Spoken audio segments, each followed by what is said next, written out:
Assalamualaikum warahmatullahi wabarakatuh.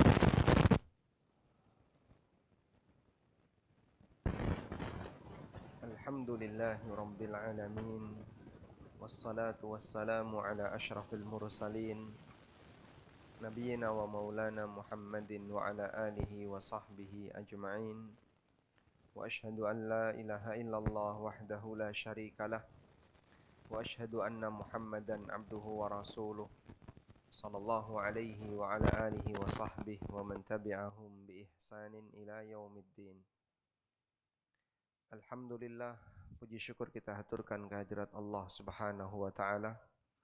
Di kesempatan pagi ini kembali kajian rutin dengan membaca kitab Umdatul Ahkam. Namun kali ini kita masih membahas tentang pengantar tentang masalah fikih jihad. Pada pertemuan sebelumnya kita telah menyebutkan jihad ada 4.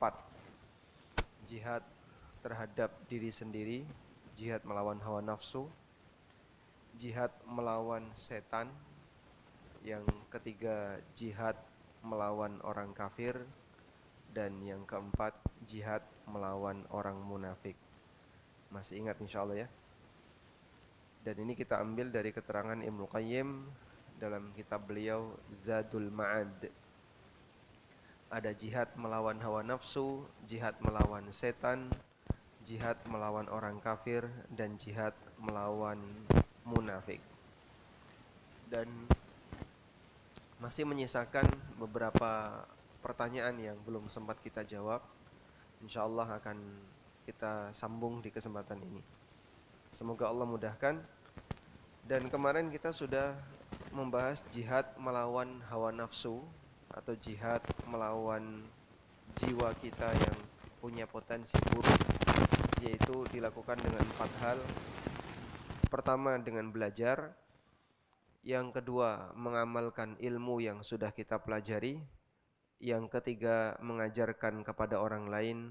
Dan yang keempat, sabar dalam setiap ujian yang diterima ketika belajar, mengamalkan ilmu, dan mengajarkan kepada orang lain.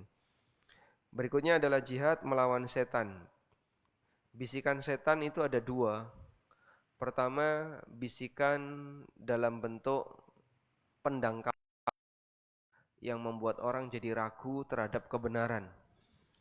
Dan itu disebut dengan syubhat. Ada banyak sekali orang yang terkadang tidak percaya terhadap hal yang benar karena dia punya syubhat. Dulu orang musyrik dia tidak percaya bahwa orang yang mati akan dibangkitkan kembali oleh Allah. Mereka beralasan mustahil orang yang sudah mati bisa hidup kembali. Padahal sudah jadi abu, sudah jadi tanah, dimakan binatang, jadi kotoran, berserakan di mana-mana.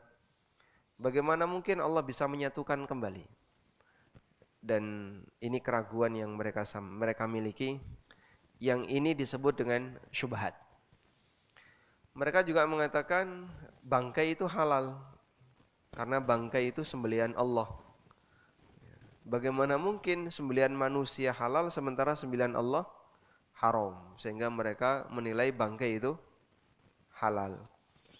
Dan masih banyak yang lainnya yang dijelaskan dalam Al-Quran. Itu yang menjadi penghalang mereka tidak mau menerima dakwah yang disampaikan Nabi SAW. Orang di zaman sekarang juga banyak seperti itu, Pak. Terhalangi untuk menerima sebuah kebenaran yang disampaikan Rasulullah SAW karena logika yang dia punya. Misalnya ya, ada orang yang tidak mau menerima kebenaran bahwa Nabi Isa akan turun di akhir zaman. Bapak percaya nggak Nabi Isa turun di akhir zaman? Percaya? Masih ada banyak orang yang nggak percaya. Saya belum bisa menerima ya mas. Loh kenapa? Nggak masuk rasional. Nggak rasional itu Pak. Kenapa nggak rasional? Bagaimana mungkin ada orang bisa turun dari langit? Padahal astronot saja itu pakai bungkus biar tidak pecah ya pembuluh-pembuluh darah yang ada di badannya. Nah itu kan kamu. Kalau Nabi Isa kan beda. Loh, Nabi Isa kan manusia. Iya. Tapi Allah Maha Kuasa untuk mengkondisikan yang beda ketika Allah jadikan Nabi Isa turun di akhir zaman. Ada orang yang nggak percaya kalau nanti akan ada Dajjal yang muncul. Saya belum bisa menerima secara akal. Apakah harus diterima secara akal? Akal kita kan terbatas. Sehingga ada bagian yang kita belum bisa menerima. Saya belum bisa menerima bagaimana ada binatang yang bisa bicara. Saya belum bisa menerima bagaimana ada bayi yang bisa bicara, dan seterusnya. Penghalangnya apa? Syubhat. Dan syubhat itu datangnya dari setan. Ada yang bermain akal, ada yang pakai pendekatan yang lain. Akidah yang menyimpang itu kan ada dua, Pak ya. Akidah yang menyimpang itu ada dua. Akidah menyimpang ada dua. Pertama, mengingkari kebenaran. Sebuah kebenaran diingkari. Saya nggak percaya yang ini, padahal itu benar ya. Seperti mengingkari keberadaan Dajjal, mengingkari Nabi Isa turun, mengingkari adanya dabah. Yang kedua, meyakini yang tidak ada. Ada orang punya keyakinan misalnya tentang Nyi Roro Kidul. Di pantai selatan itu ada penjaga pantai selatan. Tidak kelihatan. Pakaiannya warna hijau, namanya Nyi Roro Kidul. Nek sing lor, nek lor Dewi Lanjar. Nah, adanya keyakinan seperti itu, dia meyakini sesuatu yang sebenarnya tidak ada. Dan biasanya kalau pengingkaran kebenaran ini lebih karena latar belakang logika. Sedangkan meyakini yang tidak ada ini lebih karena latar belakang budaya. Kita punya banyak sekali keyakinan-keyakinan yang sebenarnya itu nggak ada. Misalnya ulan suro dianggap ulan ciloko, sehingga siapa yang ngadain hajatan di bulan itu akan menjadi alamat kecelakaan baginya. Itu kan karena pengaruh budaya. Kita diajarkan akidah yang lurus untuk membersihkan ini semuanya. Yakinilah sesuatu yang ada dan ingkari yang tidak ada. Karena meyakini yang tidak ada dan mengingkari yang ada itu penyimpangan. Apalagi itu sudah sampai pada ranah keyakinan. Masih banyak sekali keyakinan-keyakinan di tempat kita yang itu dilatar belakangi oleh budaya sehingga orang meyakini sesuatu yang sebenarnya tidak ada. Walhamdulillah, jika kita Allah Subhanahu wa taala berikan bimbingan kepada kita untuk bisa mengingkari yang tidak ada dan meyakini yang ada. Ketika itu terjadi berarti kita berada di atas akidah yang lurus. Baik. Selanjutnya, ada bisikan setan berupa syahwat. Syahwat itu ajakan untuk melakukan pelanggaran terhadap syariat, menikmati yang haram. Haram itu enak nggak, Pak?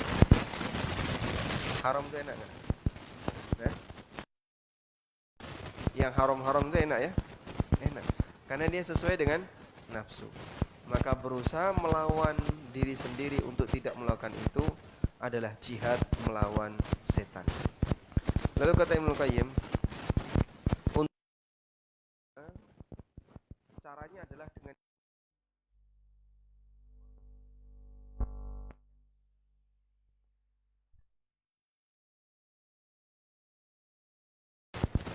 saya yakin semua yang disabdakan Nabi SAW benar. Selama valid itu benar. Maka ketika kita punya keyakinan seperti itu akan bisa melawan bisikan setan berupa syubhat. Misalnya ya, kita diskusi tentang apakah Anda menerima kalau orang murtad itu dihukum mati? Itu sabda Nabi sallallahu alaihi wasallam. Beliau bersabda, "Wa man baddala dinahu faqtulu." Siapa yang mengganti agamanya, bunuh dia. Jadi dalam hukuman Islam, bagi orang yang murtad itu diberi hukuman mati. Man baddala dinahu faqtulu. Siapa yang murtad dari agamanya, maka hukumannya adalah hukuman bunuh.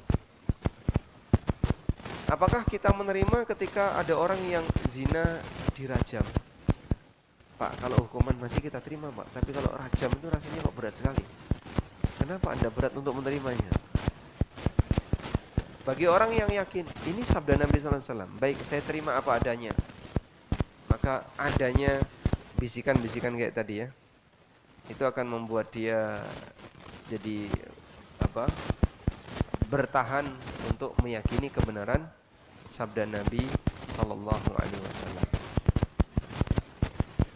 Wathani yakunu ba'dahu as-sabr. Sementara ujian yang kedua berupa syahwat itu bisa dilawan dengan sabar. Sabar, jangan ngambil yang itu haram. Sudahlah, bertahan saja, kamu nggak dapat juga nggak apa-apa. Karena apa? Itu sesuatu yang haram. Nah, Allah Subhanahu wa taala sebutkan di surat As-Sajdah. Baik, mau diperbaiki dulu.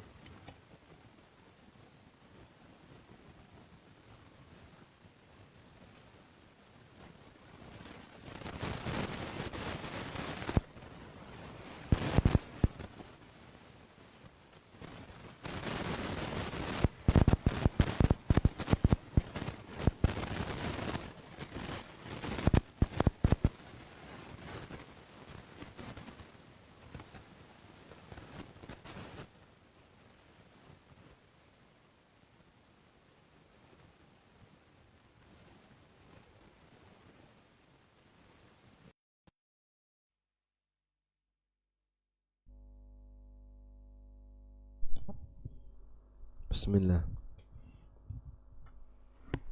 Ya, ada banyak komplain online ya. Allah Ta'ala berfirman di surat As-Sajdah, "Wa ja'alna minhum a'immatan yahduna bi amrina lamma sabaru wa kanu bi ayatina yuqinun."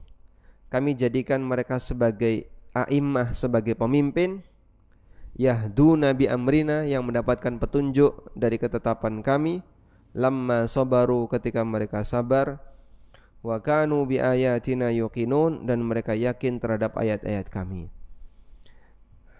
Lalu kata Ibnu Qayyim, fa akhbara anna imamatad din, Allah memberitahu bahwa orang bisa menjadi imam dalam masalah agama jika dia bisa bersabar dan yakin. Dengan sabar akan menolak syahwat, keinginan-keinginan untuk melampiaskan hawa nafsu dan keinginan-keinginan yang rusak, sedangkan yakin akan menolak aneka keraguan dan syubhat. Dan upaya-upaya yang dilakukan oleh beberapa orang liberal ya untuk melakukan pendangkalan akidah di tengah kaum muslimin itu namanya syubhat. Maka itu ditanamkan dengan cara apa? Yakin. Orang kalau punya yakin, maka dia tidak akan terpengaruh dengan syubhat. Siapa manusia yang pertama kali diciptakan? Hah? Siapa, Pak? Bukan Homo sapien. Bukan. Manusia kan evolusi dari kera. Yang benar yang mana, Pak? Apa? Adam. Dari mana Anda yakin Adam? Al-Quran. Baik. Di UIN Syarif Hidayatullah, di masjidnya itu pernah ada ceramah umum ya, yang ngisi Nurholis Majid. Dan Pak Nurholis menyampaikan bahwa yang pertama kali diciptakan itu wanita, bukan laki-laki. Kalau kayak gini percaya nggak? Makhluk manusia yang pertama kali diciptakan itu perempuan, bukan laki-laki. Adam itu laki atau perempuan? Laki-laki. Yang diciptakan pertama kali bukan Adam, ibunya Adam. Gimana itu? Itu mungkin 90-an ya ceramahnya. Saya cuman dengar dari salah satu kawan yang waktu itu ikut kajian umum di UIN ya, Syarif Hidayatullah di Jakarta. Jadi yang pertama kali diciptakan itu ibunya Adam. Nah, dari situlah melahirkan Adam. Maka yang selama ini diyakini oleh banyak orang bahwa yang tercipta pertama kali itu Adam, itu enggak benar semuanya. Yang benar ibunya Adam. Hah? Ya, kenapa enggak mbahnya Adam?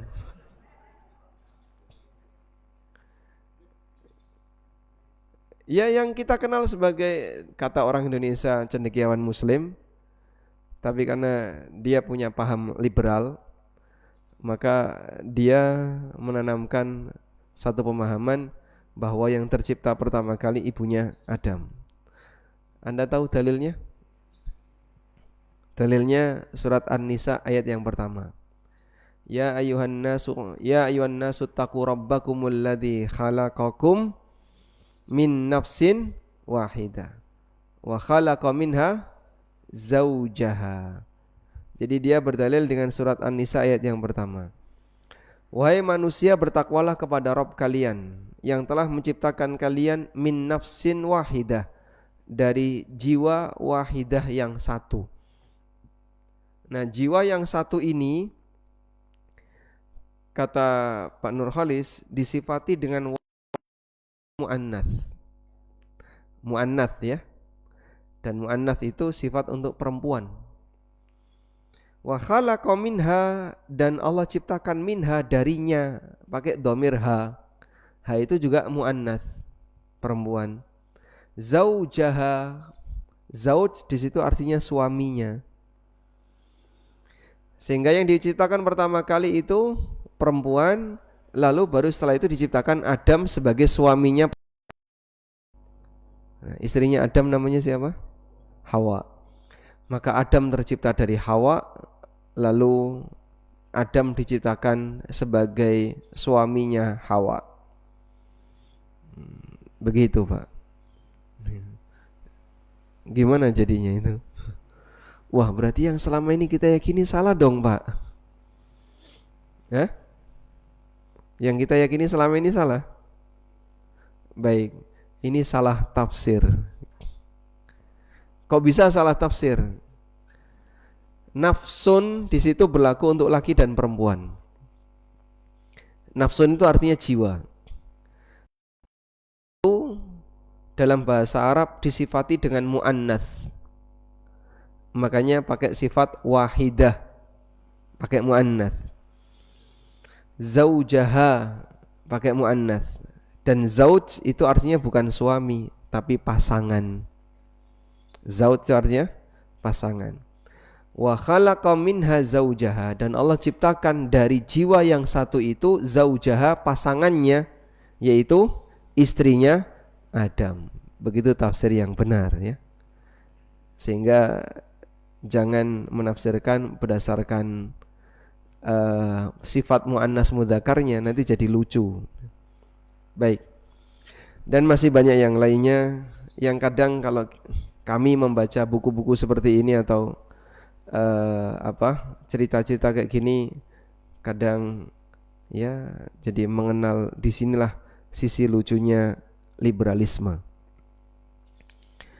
Tahun 2004 ada lomba penulisan tesis diadakan oleh Departemen Agama, Tesis Award.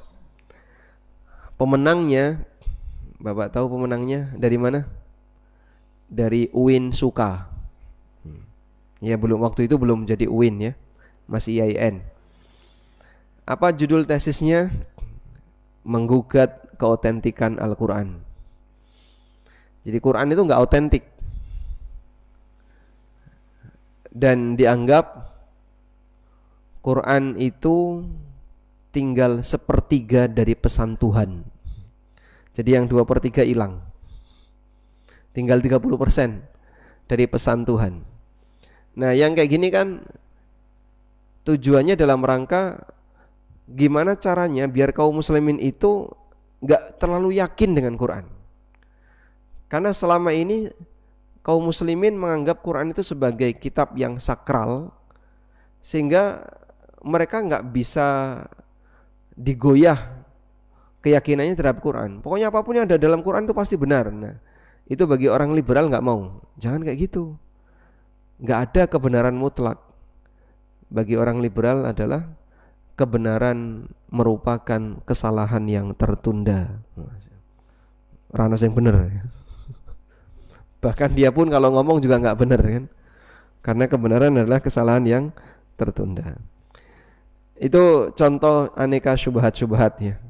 Dan bagi kita ya kayak gini kalau didol ya rapayu toh masnya. Selanjutnya, jihad melawan orang kafir dan orang munafik. Jihad melawan orang kafir dan orang munafik fa'arba'u maratib, ada 4 tingkatan. Dengan hati, dengan lisan, dengan harta, dan dengan jiwa. Hati, lisan, harta, dan jiwa. Jihad dengan hati bentuknya adalah mengingkari, sehingga kita mengingkari perbuatan orang kafir, bukan malah membela ya. Makanya heran kalau ada orang yang memberikan pembelaan kepada sikapnya orang kafir, sehingga sampai nyun sewu ya, Anda setuju gak dengan ucapan selamat Natal? Setuju gak Pak? Hah? Kenapa gak setuju Pak? Selamat Natal itu Anda setuju gak Pak? Gak setuju, kenapa gak setuju? Hah? Mengakui keyakinan Nabi Isa lahir tanggal 25 Desember. Kami menolak. Nabi Isa gak lahir tanggal itu. Kok bisa? Pada waktu Nabi Isa lahir ada kurma. Dan tidak mungkin kurma di Desember.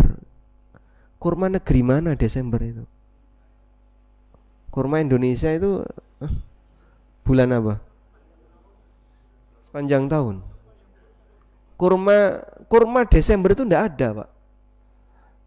Allah Subhanahu wa ta'ala bercerita tentang posisi Maryam ketika sedang hamil. Wa huzzi ilaiki bijid'in nakhlati tusaqitu alaiki rutaban janiyya. Ini di surat Maryam. Ini kalau kita percaya Quran itu benar ya. Kalau kita percaya Quran benar. Allah Subhanahu wa ta'ala mengatakan bahwa Maryam pada waktu dalam kondisi hamil dan melahirkan Isa, Allah berfirman, wa huzzi ilaiki bijid'in nakhlah. Goyangkan batang pohon kurma itu. Tusaqit alaiki rutaban janiyya, maka akan berguguran, akan turun rutab. Rutab itu apa, Pak? Kurma yang muda. Janiyan yang sudah matang. Jadi sebelum kering. Mana mungkin ada rutab di bulan Desember? Itu rutab di mana? Ada rutab di bulan Desember. Sehingga mereka mengklaim Nabi Isa lahir di bulan Desember. Kita enggak setuju. Enggak benar itu. Nabi Isa lahir di musim panas. Karena ada rutab. Sehingga kita mengingkari kalau itu dikatakan sebagai hari kelahiran Nabi Isa. Dan sebenarnya lebih dari itu. Saat perayaan Natal tidak cuman menyatakan bahwa Nabi Isa lahir di tanggal itu, tapi juga meyakini beliau sebagai anak Tuhan. Karena mereka punya akidah bahwa Maryam punya suami dan suaminya adalah Allah. Ya, makanya mereka menyebut Al-Masih sebagai Ibnullah, Al-Masih sebagai anak Allah. Nah, kemudian ada sebagian di antara kaum muslimin yang menganggap apa salahnya sih kita mengucapkan selamat atas kelahiran Nabi Isa? sebagaimana kita bahagia dengan kelahiran Nabi Muhammad sallallahu alaihi wasallam. Ya, masalahnya muatannya tidak hanya sebatas masalah kelahiran, tapi meyakini Nabi Isa sebagai anak Tuhan. Padahal Allah Subhanahu wa taala sangat murka ketika ada hambanya yang meyakini ada anak Tuhan. Sebab misalnya di sini Allah taala berfirman, "Wa qalu ittakhadhar rahmanu walada laqad ji'tum syai'an idda." Mereka mengatakan Ar-Rahman punya anak. Sungguh kalian telah membawa perbuatan yang durhaka. Takadus samawati yatafattarna min, hampir saja langit itu runtuh. Wa tanshaqqul ardu, bumi pecah. Wa tahirul jibal, gunung meledak. Haddan, binasa. An da'au lirrahmani walada, karena mereka mengklaim Ar-Rahman punya anak. Wa ma yanbaghi lirrahmani ayyattakhidha walada, dan tidak layak Ar-Rahman punya anak. Sehingga Allah murka besar ketika ada hambanya yang menyatakan Allah punya anak. Maka kita sebagai muslim ya sangat tidak setuju kalau sampai ada orang yang meyakini Allah punya anak.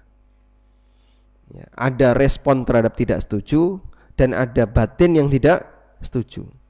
Nah terus kalau kita ketemu sama orang-orang kayak gitu, nah itu beda lagi.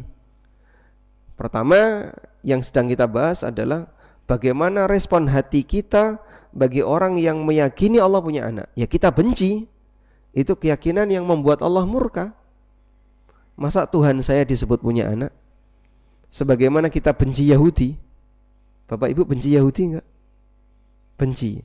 Andaikan di masjid ini ada orang Yahudi, diapain? Hah? Diapain, Mbak? Andaikan di masjid ini jenengan ketemu ini, kamu dari mana? Israel. Hah? Suruh keluar. Diajari untuk masuk Islam supaya tahu. Ora gelem.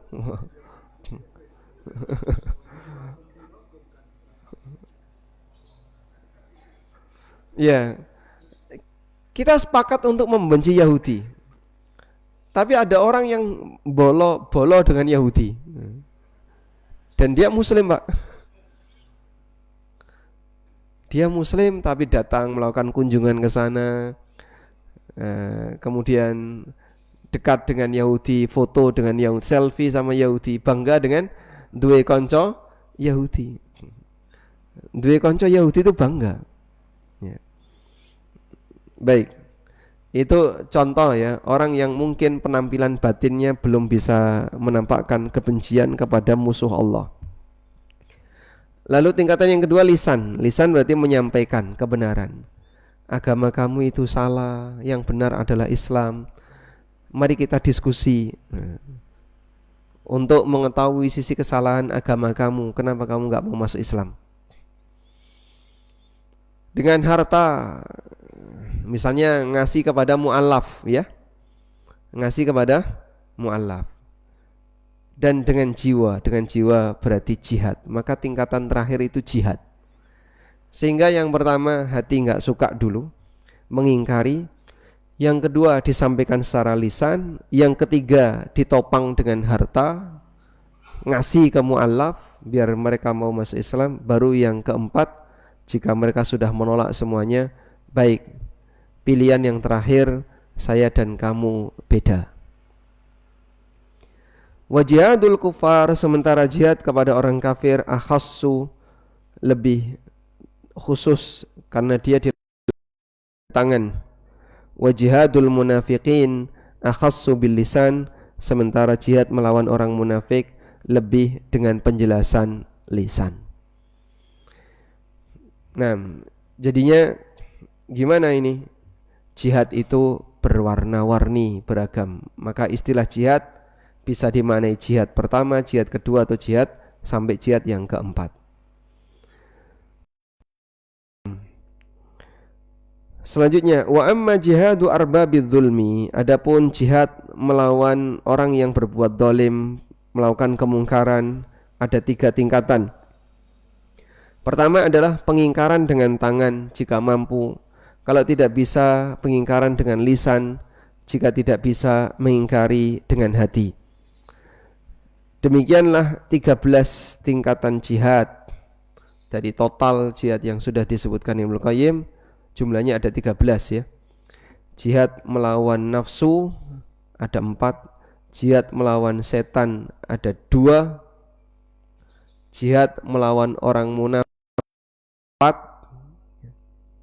Jihad melawan orang yang berbuat kemungkaran ada 3. Jadi totalnya ada 13. Ada 13 praktek jihad.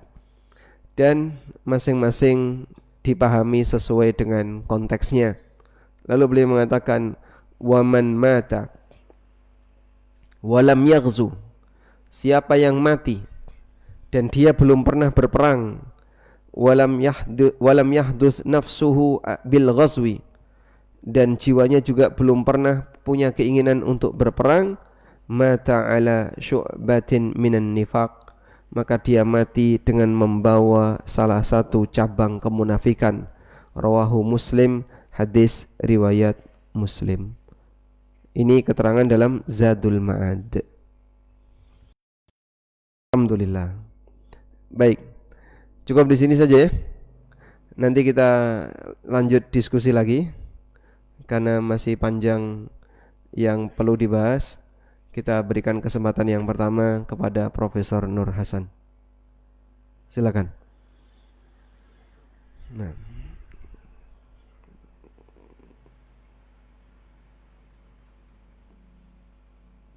mikrofon satunya bisa ke utara, minta tolong.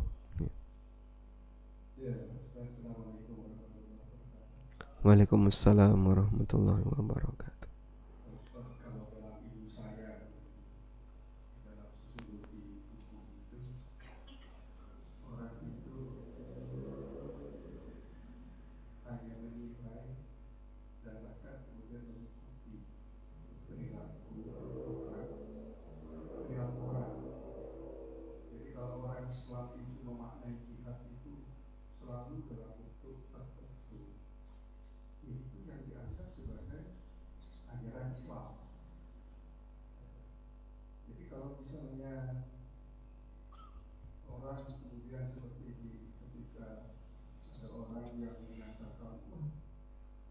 Nabimu itu begini loh, dibuatlah karikatur gitu, kemudian ya meskipun mungkin benar gitu ya dari sisi kita, tetapi ketika orang melihat reaksi dari orang Islam, Muslim gitu ya, terhadap apa yang kita kategorikan sebagai penghinaan terhadap Nabi, kan kemudian kita membaca, melihat, berperang,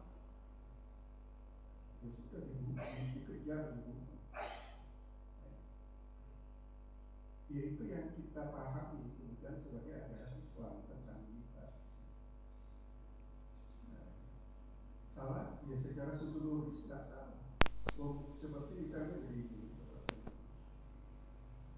orang asing ketika tiba di Indonesia, tidak semua orang kok di Indonesia pakai helm. Bukan, orang asing itu bukan. Yang dipahami seolah-olah budaya orang Indonesia itu tidak pakai helm. Ya sudah, dia tidak pakai helm. Nah, itu. Seolah-olah itu yang dipahami sebagai budaya orang Indonesia. Sama seperti jihad itu. Ketika orang Islam bereaksi terhadap penghinaan Nabi, kita marah begitu terhadap penghinaan Nabi, gitu ya. Tetapi ada satu orang itu dulu yang mahasiswa di mana itu, ya sudahlah, wong dia tidak tahu tentang Nabi kok. Dia tidak tahu tentang Nabi itu seperti apa karakternya. Karena tidak tahu, ya sudah dia menghina Nabi saja.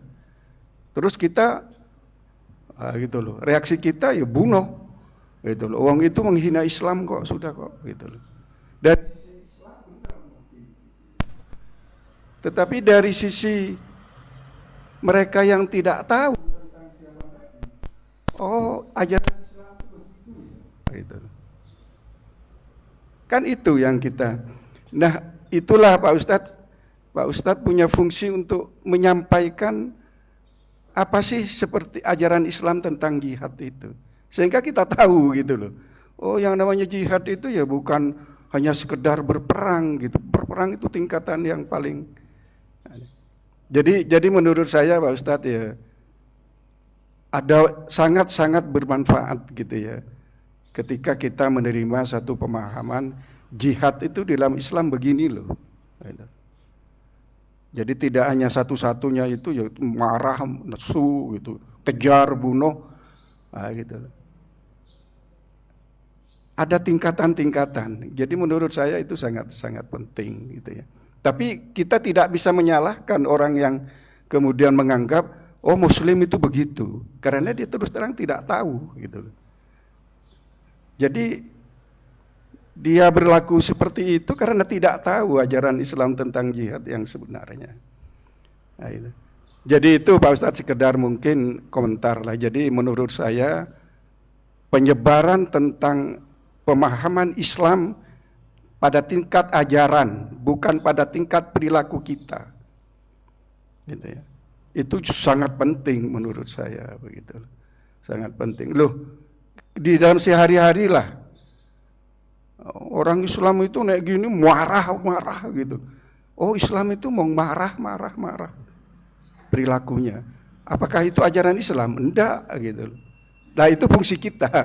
Fungsi kita untuk menyampaikan supaya mereka tahu ajaran Islam yang sesungguhnya itu tidak tercermin dalam perilaku orang Muslim gitu. Gini loh.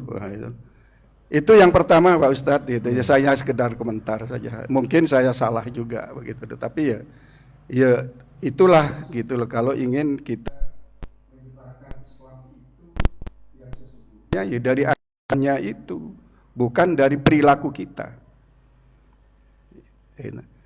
Yang kedua Pak Ustadz, saya tidak tahu gitu ya. Saya sudah lama gitu merenung gitu ya.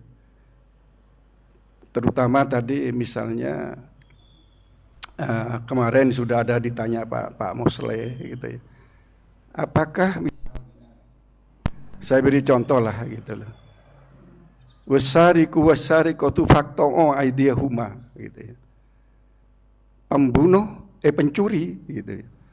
Itu harus dihukum potong tangan. Saya pernah membaca begitu, pernah mendengar juga dakwah dari seorang ustadz di Jakarta gitu, ketika saya tinggal di Kalibata City. Di bawah itu yang mengurus masjidnya itu orang-orang yang lulusan Timur Tengah. Jadi bacaannya bagus gitu ya, gitu. Pada waktu itu, kenapa kok satu-satunya sanksi itu hanya potong tangan? Ustadz ini menjelaskan bahwa sebenarnya yang diberi sanksi oleh Tuhan itu hakikat dari mencurinya. Jadi tanpa peduli orang mencuri itu karena lapar atau karena apa, nggak ada gitu loh. Menurut Ustadz ini. Jadi yang dihukum itu adalah hakikat perbuatan yang tidak benar berupa mencuri. Tapi saya kemudian, apakah itu satu-satunya pilihan? Gitu. Bab kalau satu-satunya pilihan, sementara realitas orang mencuri itu karena banyak faktor, apakah semuanya itu potong tangan? Apakah tidak ada pilihan lain yang tetap memberi sanksi gitu ya? Maka di dalam ilmu pengetahuan hukum itu ya, sanksi itu bisa berjenjang sesuai dengan niat faktor dari pelaku itu gitu ya. Sehingga kalau dalam ilmu gitu ya hukum, potong tangan itu sanksi yang paling berat paling gitu. Tapi terbuka untuk sanksi yang lain, yang intinya itu supaya dia tidak mencuri gitu. Ya paling tidak entah dengan benar atau tidak, misalnya Umar bin Khattab kan pernah membebaskan seorang pencuri gitu loh. Karena ada faktor tertentu. Nah, itu. Jadi saya mau hanya begini Pak Ustadz, gimana ya caranya ya supaya ajaran Islam itu bisa membumi. Tak tahu, jangan-jangan pikiran saya yang pikiran liberal gitu ya. Oh, seenaknya saja memakna-maknai gitu loh. Tetapi saya berpikir begini, lo Allah itu wa intahkumu bil adli, ketika kamu menghakimi seseorang kan harus adil. Gitu loh. Dia mencuri karena begini. Gitu loh. Belum lagi misalnya mencuri itu, apakah korupsi itu mencuri? Dalam bahasa umum mencuri itu mengambil satu barang yang bukan hak dia, bukan miliknya kok. Mencuri gitu. Lah sekarang sing mencuri ayam dipotong tangan, sing piro? Sing terakhir sekian triliun, foto-foto dipotong tangan. Enak men gitu sing dipotong tangan, sing ngentek ke duit rakyat. Nah itu terus saya berpikir iya ya. Terus firman Tuhan mengatakan hendaknya kamu itu berbuat adil ketika menghakimi, atau bahkan mungkin Allah itu sangat mencintai orang yang berbuat adil. Gitu. Apakah terus semuanya dipotong tangan? Apa tidak ada pilihan lain? Lah pilihan lain itu gimana? Ya serahkan saja pada ilmu, tetapi tetap hukuman terberat itu adalah yang dinyatakan di dalam Al-Quran, tetapi terbuka. Mudah-mudahan saya tidak dimaknai sebagai aliran liberal, Pak Ustadz. Buatan jenengan Saya hanya berpikir liberal adil yang, gitu. Liberal yang lurus ini, Pak. Adilnya menurut Tuhan itu bagaimana diterjemahkan ke dalam realita kehidupan kita begitu, supaya tidak saya kalau diskusi saja dengan teman-teman, Islam itu ternyata begini ya Nur gitu loh, potong sedikit-sedikit potong tangan. Enggak, saya masih cuman saya tidak tahu dalilnya, saya katakan gitu. Tetapi intinya dalilnya ya potong tangan. Tapi apakah menurut ilmu sampean itu potong tangan itu sebagai hukuman maksimal? Nah, itu loh. Seperti halnya orang membunuh, ya dibunuh, artinya dihukum mati gitu loh. Ya. Bahwa caranya menghukum mati itu ada yang dikisos, digantung gitu loh, ada yang dipancung mungkin. Itu semua adalah bentuk atau cara begitu ya, cara.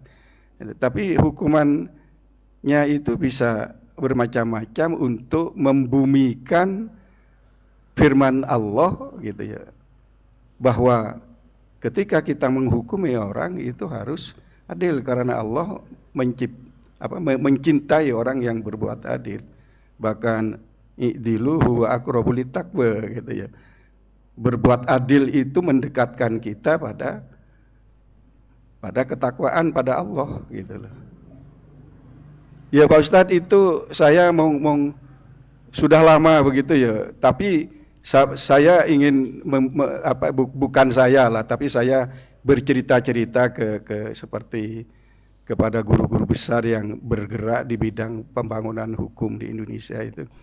Ya sebenarnya kalau kamu itu sekarang menciptakan keadilan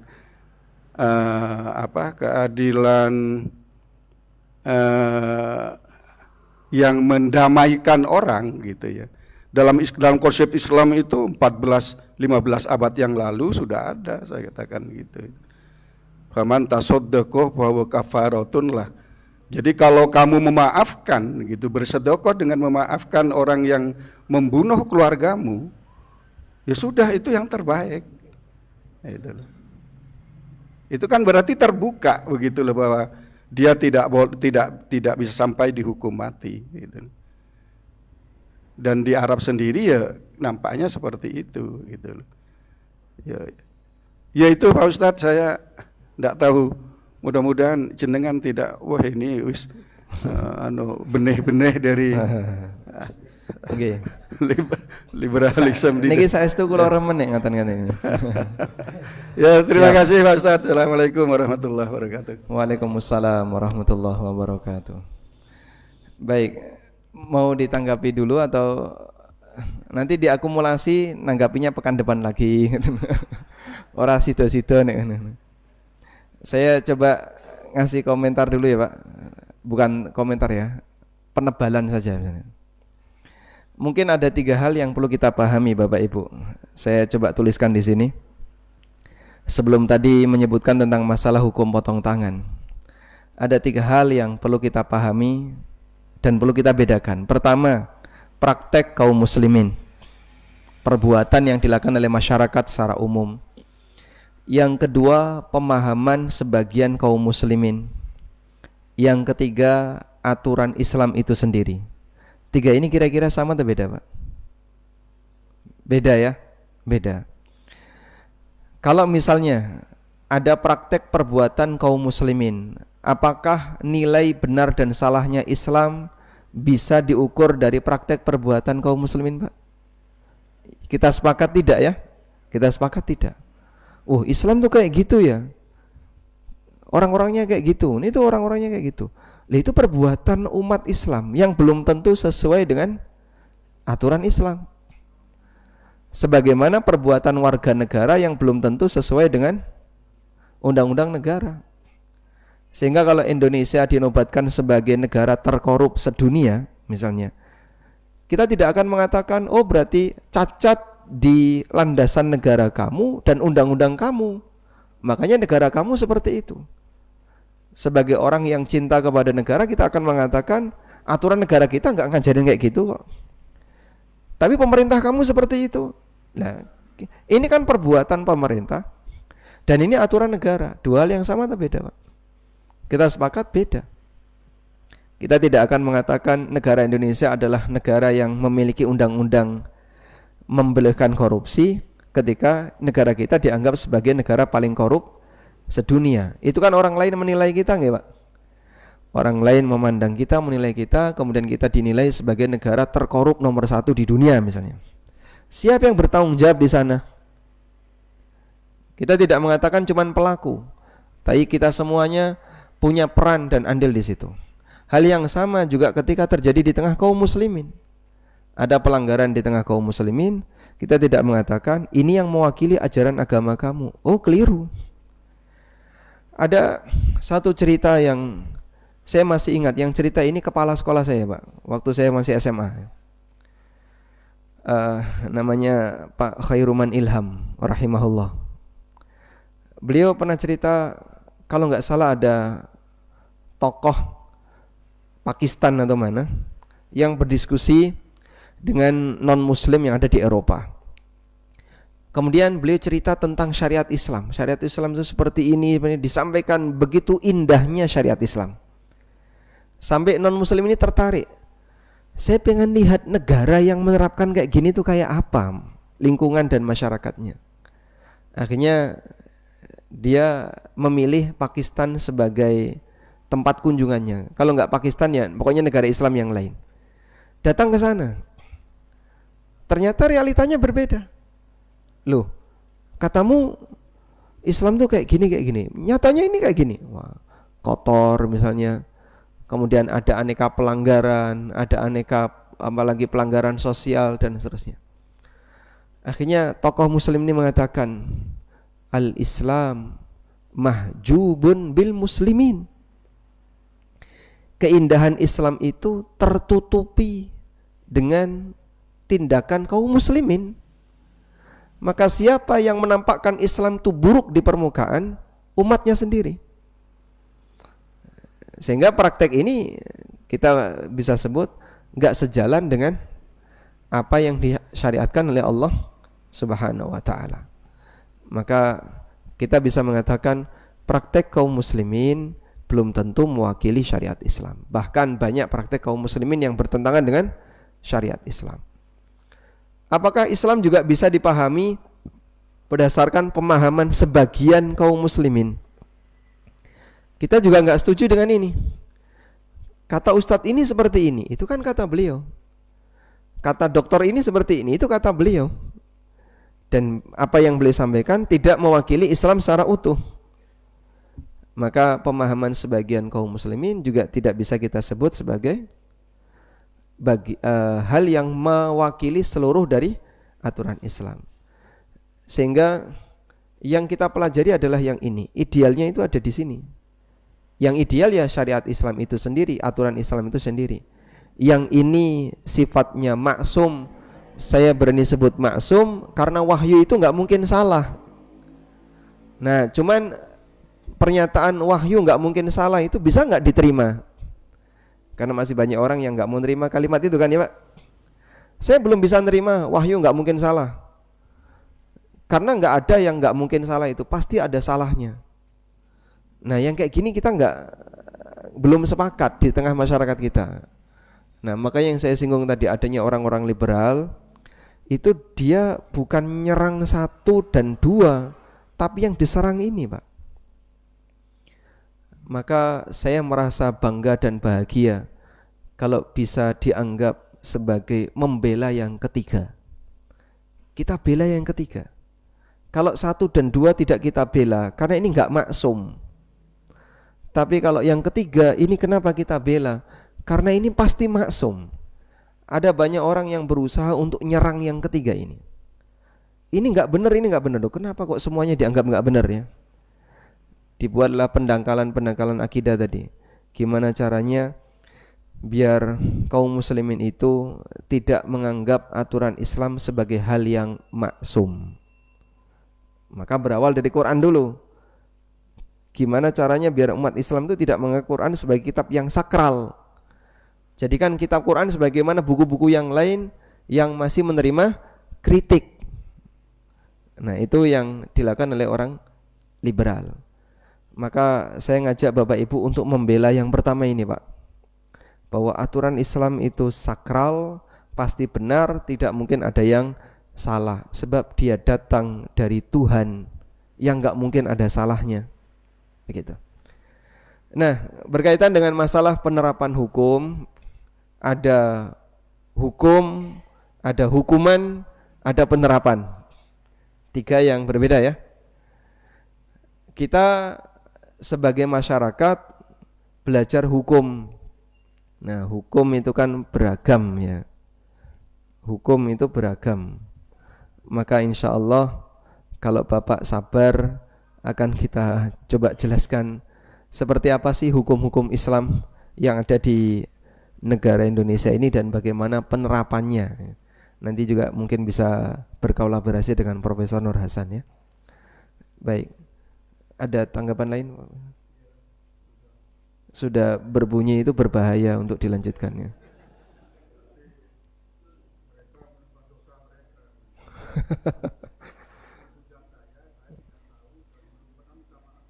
Nah, itu resikonya ya. Baik, jenengan ridho pekan depan, Pak? Ridho. Ridho, alhamdulillah. Nah, karena diskusi kita selalu ngambang. Insya Allah semoga nanti bisa sambil mengembangkan pemahaman ya. Sampai di sini dulu yang bisa kita sampaikan dan akan kita sambung di pertemuan berikutnya insyaallah taala. Demikian, semoga bermanfaat. Wassallallahu ala nabiyyina Muhammadin wa ala alihi wa sahbihi wasallam. Wa akhiru da'wana alhamdulillahi rabbil alamin. Wassalamualaikum warahmatullahi wabarakatuh.